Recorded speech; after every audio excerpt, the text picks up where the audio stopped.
Welcome to my kitchen. I was gonna record a video, but then I got hungry. So I'm doing both, which is actually breaking my rule of character analysis in the kitchen. So this could be utterly disastrous, but we're gonna give it a shot anyway because, what's life if not living on the edge, right? So while my water boils for my spaghetti noodles, we're gonna talk about being a writer versus a reader. I think this is really important because I am a writer.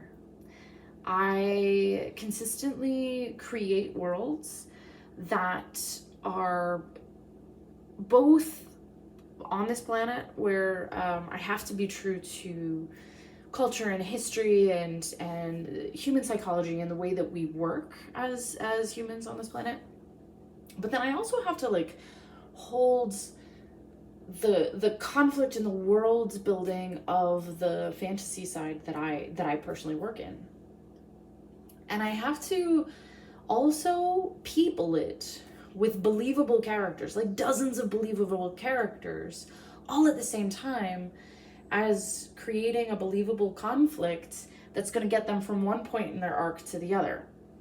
Now,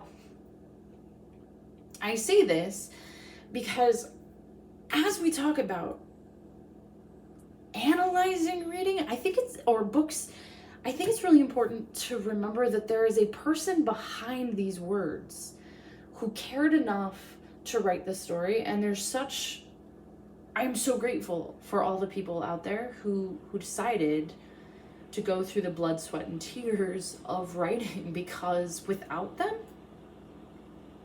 my life would be sad. My life would be so sad. So thank you, all of you out there who have made stories. Excuse me, I'm so sorry. Asthma, lingering cough from a cold, it's just not pleasant. So one of the things that I think it's easy to do when you're holding the book and reading it for the first time is we have the luxury of seeing it in its entirety in this form. Whereas writers, we see it from conception to every bit as big as we want it to be. We just have to somehow interpret what we see in our minds into the, quite frankly, inadequate vehicle of words. And I love words, I love language, but it's so hard to take something that's living and breathing and has a soul in our imaginations and just squeeze it into 50,000 words. So I think that's something that we really would be smart to keep in mind, that oftentimes in the process of writing, not every story gets told exactly as they were planned, which is beautiful. That's, my books have improved with other people's input and everything like that. So I think it's a valuable process going through the editing process, because it makes better stories. And nobody can just see inside my brain and know what I'm seeing and thinking, because that would be really cool, but also slightly creepy depending on which genre we're in and stuff like that.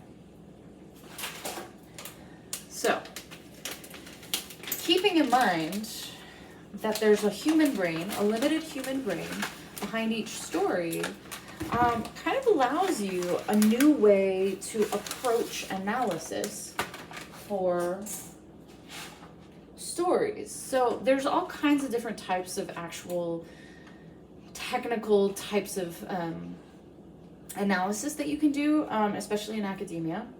All of them have worth, and I think all of them have limitations. But one of the things that I think is really interesting is when you look at the beliefs of the creator and their time period, the time in which they were writing, and the beliefs that they probably had that were already recorded in their lives, in their journals, blogs, whatever.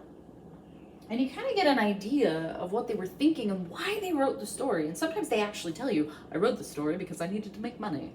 Or I wrote the story because, segregated society is really bad, so let's make Divergent, those kinds of things.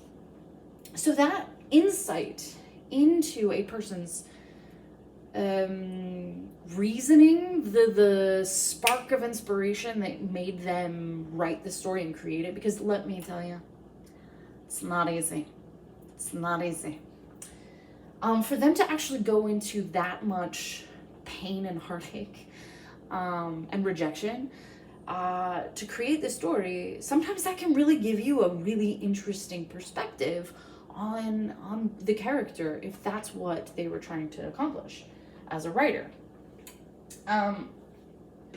So when we look at analysis, it's always interesting to keep in mind the person behind the story and what time they were living in. What were the societal values? What were the pivotal things behind their experience that shaped their perspective? Why? Why do they want to write, film noir instead of, horror? And that kind of tells you a little bit more about the story and the values that the story was created on, because it comes back to a person. So as we're going through all of these things, remember,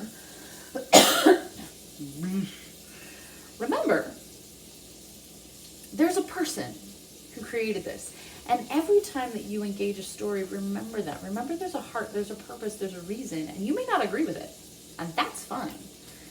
But start from a place of honor and respect for a person who has spent a lot of time and effort, and a lot of times money, getting this story into your hands. And again, you may hate the story.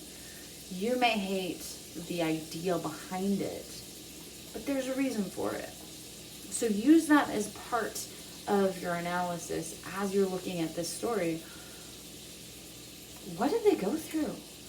What did they need to learn? What did they need to process themselves to create this story? So I'm going to continue making my spaghetti, and I hope to see you again soon. Welcome to my kitchen. I hope you all have some delightful food with you this evening, and like, subscribe, and I'll see you next time.